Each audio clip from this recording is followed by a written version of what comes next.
안녕하세요. 오늘은 글로벌 CEO가 탄생된 인도의 세 가지 힘입니다. 인도에는 강력한 철학을 가지고 있습니다. 그들에게는 노벨 문학상을 수상하고 그들의 애국가를 만든 타고르가 정신적 지주로 자리 잡고 있으며 인도 지폐의 모두를 차지하고 있는 인물인 마하트마 간디가 있습니다. 인도인들은 다양한 종교를 가지고 있으면서도 그들을 통제할 수 있었던 이런 정신적 지주들이 주창하는 철학은 인도인들의 마음 속에 자리 잡고 있어서 계급이 태어날 때부터 정해진 카스트 제도하에서도 성공을 향한 헝그리 정신이 잘 녹여져 그들의 첫 번째 힘을 드러내고 있습니다. 제 동영상 에피소드 8편 타고르와 간디 편을 보시면 잘 이해하실 수 있습니다. 스타벅스의 CEO, 알파벳의 CEO, 마이크로소프트의 CEO, 트위터의 CEO, 샤넬의 CEO, 바타의 CEO, 어도비의 CEO, IBM의 CEO 등등 세계적인 CEO가 왜 인도인들일까요? 인도는 계획적인 교육으로 실리콘밸리를 벤치마킹한 벵갈루루가 탄생하였고 MIT 공대를 벤치마킹한 IIT 공대가 탄생하였으며 그 공대를 가기 위한 코타 팩토리가 자리 잡은 것이 그들의 지독한 교육열이라고 할 수 있습니다. 스타벅스의 CEO 흑수저 인도 사나이의 성공 신화로 유명합니다. 스타벅스를 상징하는 사람은 하워드 슐츠입니다. 그는 1971년 시애틀에서 창업한 스타벅스에 1982년 합류한 뒤 1987년 이 회사를 인수해 세계 최대 커피 체인점으로 키웠습니다. 세계 84개국 35,700여 개 스타벅스 매장에서 약 40만 명이 일하고 있습니다. 내러시먼은 직접 체인망 형식의 매장을 갖춘 외식음료 기업을 운영해본 경험은 없습니다. 하지만 스타벅스는 그에 대해 6개 국어를 할 줄 알고 30년간 글로벌 소비재 기업을 이끌거나 자문해온 베테랑이라고 강조합니다. 내러시먼은 CEO로 지명되자 매달 한 번씩 스타벅스 매장에서 근무하겠다고 선언해 화제를 모았습니다.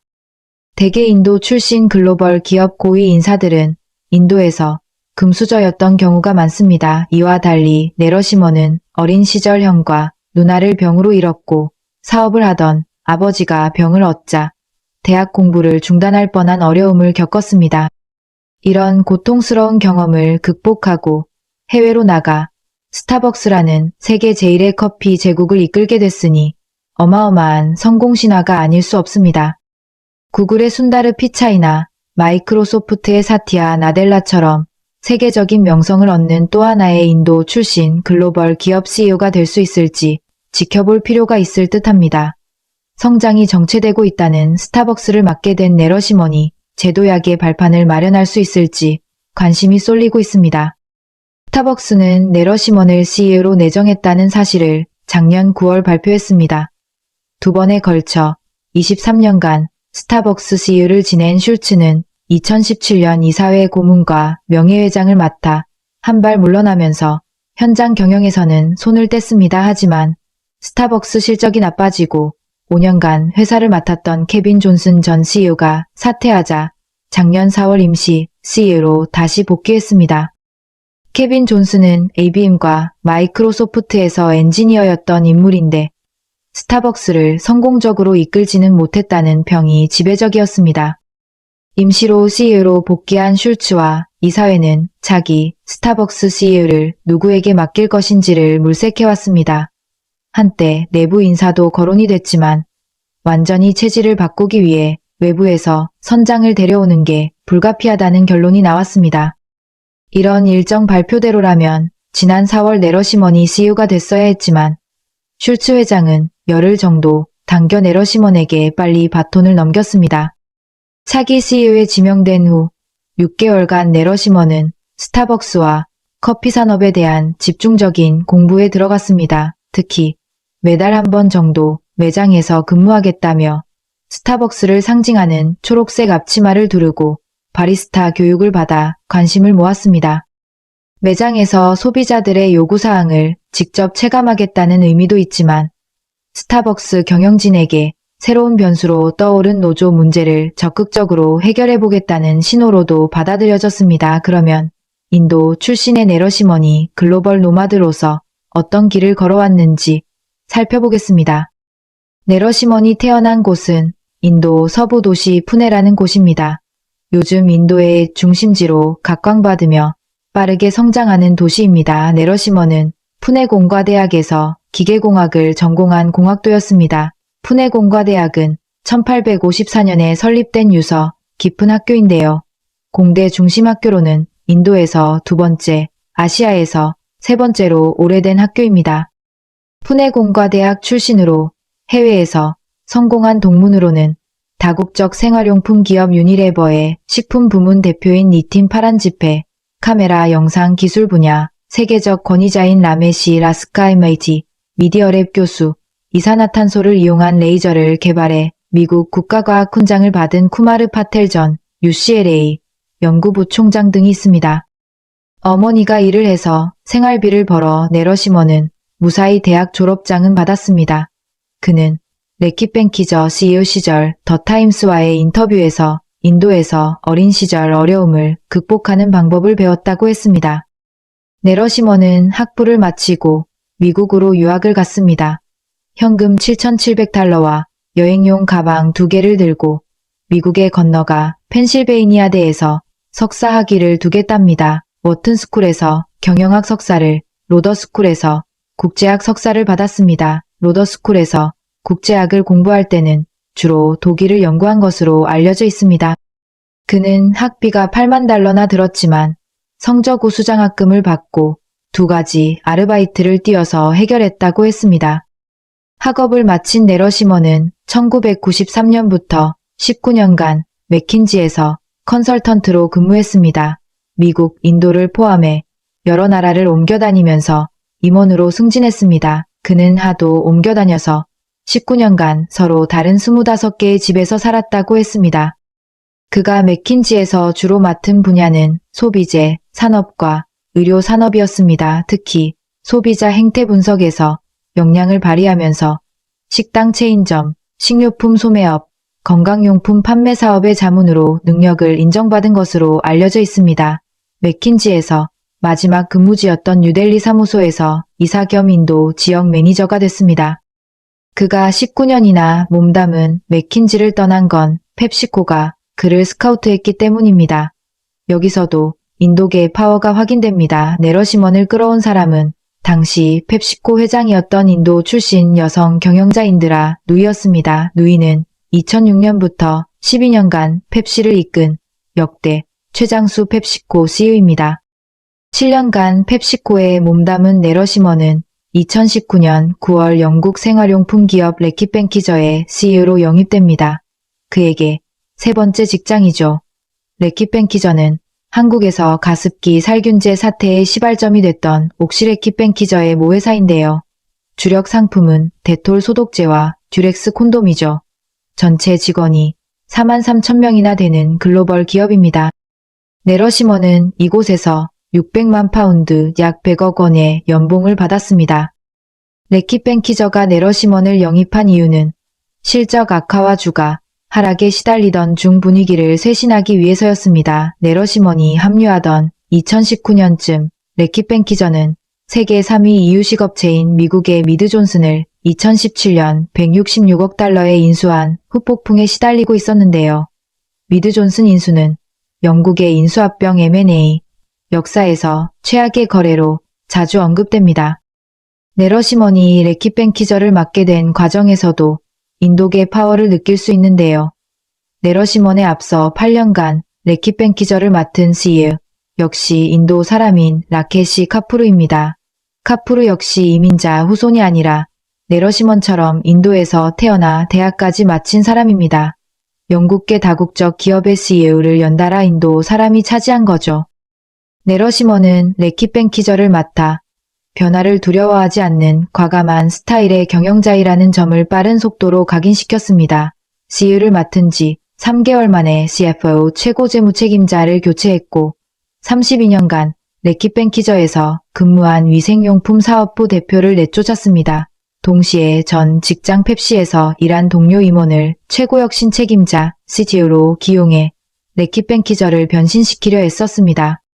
내러시먼이 미드 존슨의 중국 내 분유 사업 매각을 발표하기 전날 밤 그는 런던의 자택 계단에서 굴러떨어져 팔꿈치 뼈가 부러지고 어깨가 탈골돼 응급수술을 받았습니다. 그는 새벽에 병원에서 돌아온 다음 진통제를 복용한 뒤 4시간가량 매각 발표와 기자들의 질의응답에 응하는 초인적인 모습을 보여줬습니다. 내러시먼은 레킷 뱅키저를 맡은 지 반년 만에 팬데믹이 발생하자 아내와 2 자녀는 뉴욕에 두고 런던에서 노모를 모시고 둘이 살았던 것으로 알려져 있습니다. 그는 근무지를 옮겨 다니면서 계속 83세인 어머니와 함께 살고 있는데요. 아시아식으로 부모 부양하는 것으로 보입니다. 내러시먼은 아침형 인간입니다. 매일 오전 5시에 일어나 명상과 운동을 한 뒤 7시에 업무를 시작하는 것으로 알려져 있습니다. 그가 아침 명상을 시작한 건 아들이 4살 때 음주운전 차량에 치여 크게 다쳤을 때라고 합니다.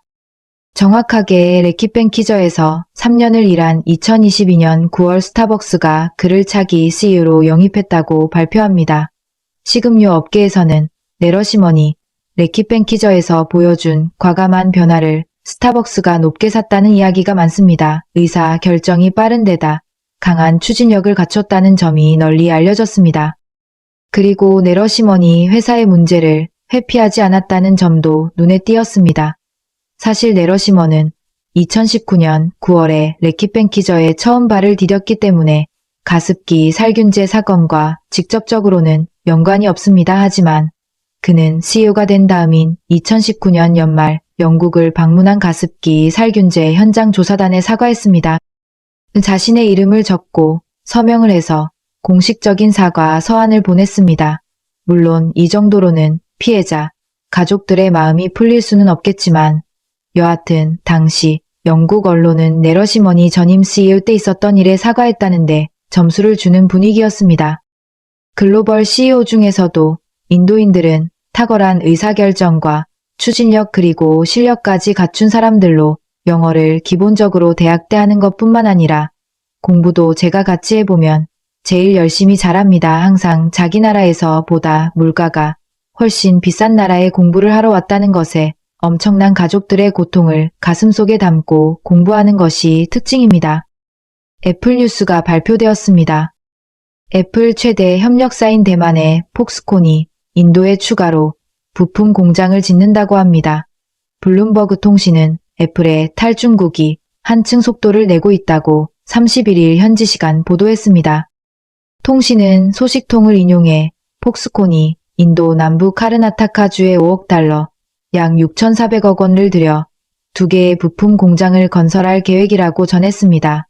폭스콘은 관련 내용을 이달 안에 공식 발표할 예정입니다.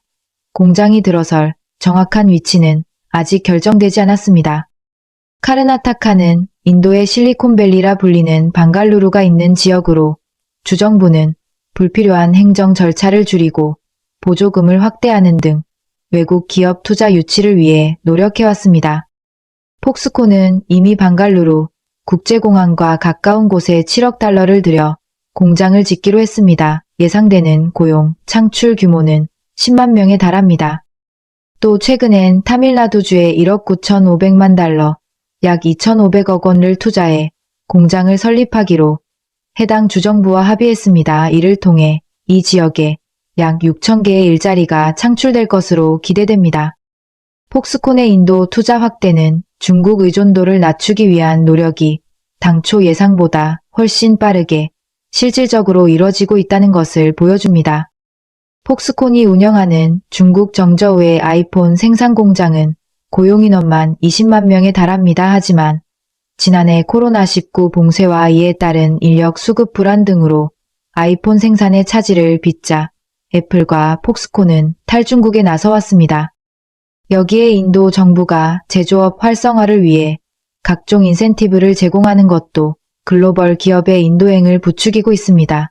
나렌드라 모디 총리는 반도체 공장 설립 지원 등을 위해 100억 달러, 약 13조 원 규모의 인센티브 기금을 마련했습니다. 이에 따라 미국 반도체 설계 기업 AMD는 최근 벵갈로르에 5년간 4억 달러를 투자해 디자인 센터를 건립하겠다고 밝혔으며 테슬라는 생산 공장 건립을 타진하는 등 글로벌 기업의 인도 진출이 이어지고 있습니다.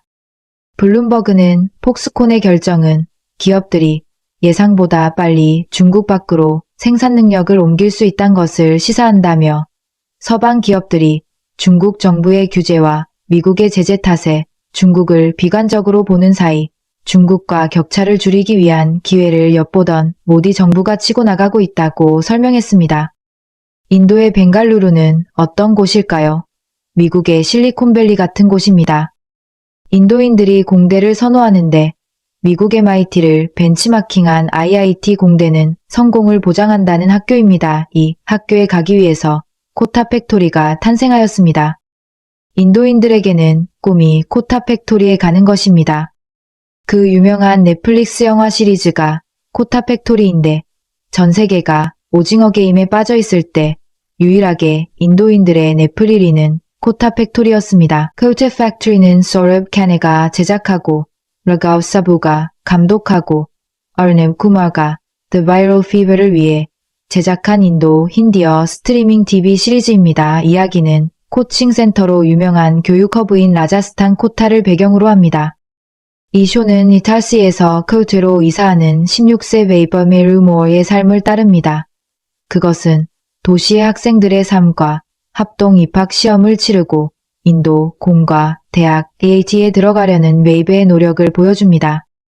오징어 게임이 전 세계 넷플릭스 가입 국가들에서 1위 올킬을 하였는데 마지막까지 인도에서 1위를 상당 기간 했던 드라마가 코타 팩토리였습니다. 인도 영화의 맛살라는 호불호가 갈리긴 하지만 그야말로 뜬금없는 춤노래의 맛을 들여가지고 솔직히 이 드라마에서도 맛살라를 은근히 기대했지만 그런 것 전혀 없습니다.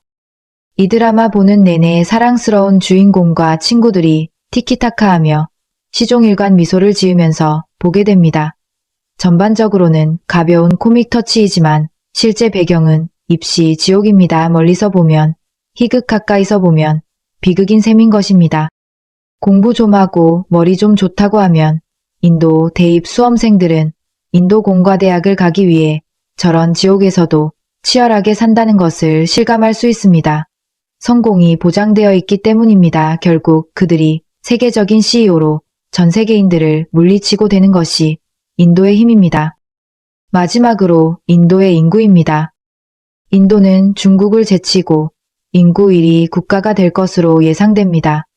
안인구기금 (Unpopulation Fund에 따르면 2023년 인도의 인구수는 14억 2,860만 명이 될 것으로 예상되며 이 수치는 기존의 인구 1위 국가였던 중국의 2023년 인구 수 추정치인 14억 2,570만 명을 초과합니다.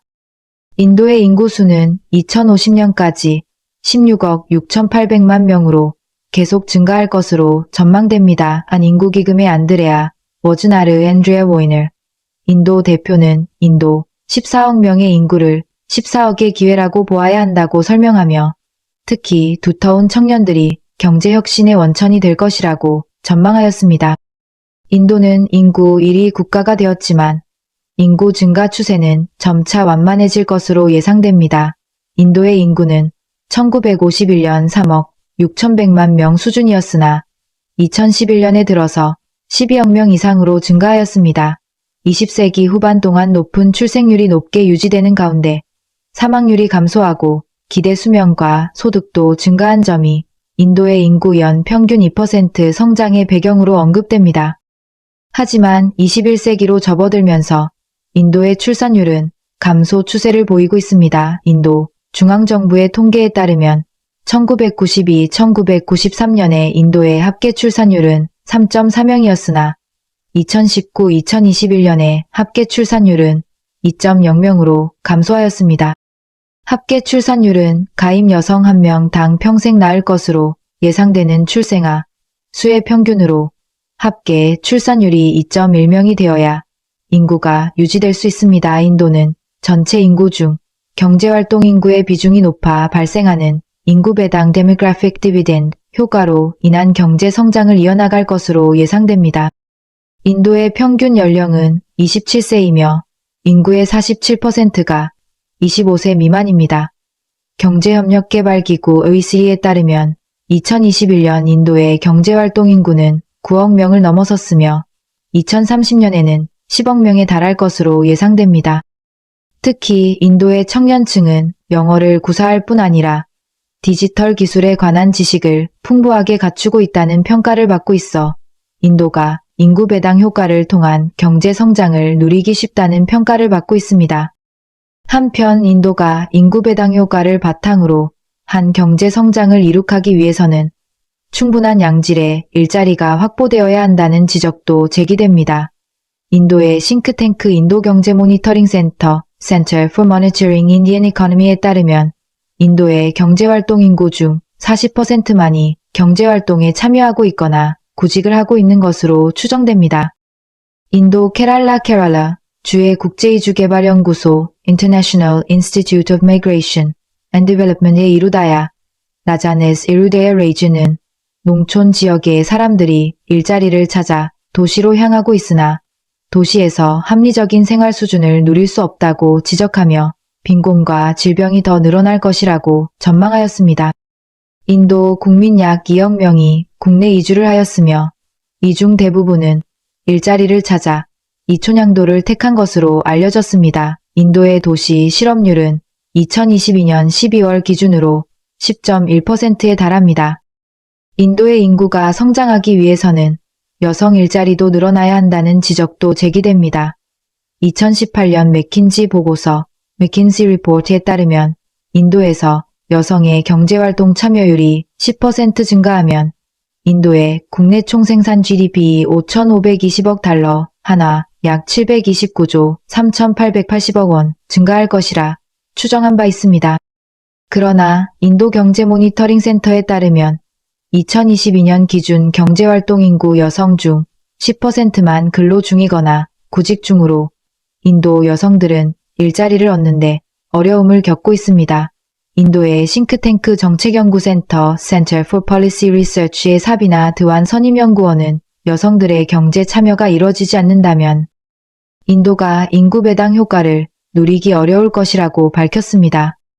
여성의 경제활동 참여를 높이기 위해서는 여성 인권이 증진되어야 한다는 지적도 제기됩니다. 인도 여성들은 여성들에게 가사노동에 종사할 것을 압박하고 직장에서 일하는 것을 낙인 찍는 문화로 인해 경제활동 참여에 어려움을 겪는 것으로 알려졌습니다. 또한 여성들이 스스로 건강한 출산을 할 수 있는 결정권과 자율성이 부족한 상황도 여성의 경제활동 참여를 어렵게 하는 요인으로 지적됩니다. 이외에도 조혼으로 인해 여성들이 직업훈련과 고등교육을 받지 못하는 것도 여성의 경제활동 참여의 장애물로 지적됩니다. 인도의 고령화 문제도 향후 인도가 해결해야 할 문제로 평가받고 있습니다. 인도 국민의 평균 연령은 낮은 수준이나 60세 이상 국민의 비중은 10%가 넘고 있습니다.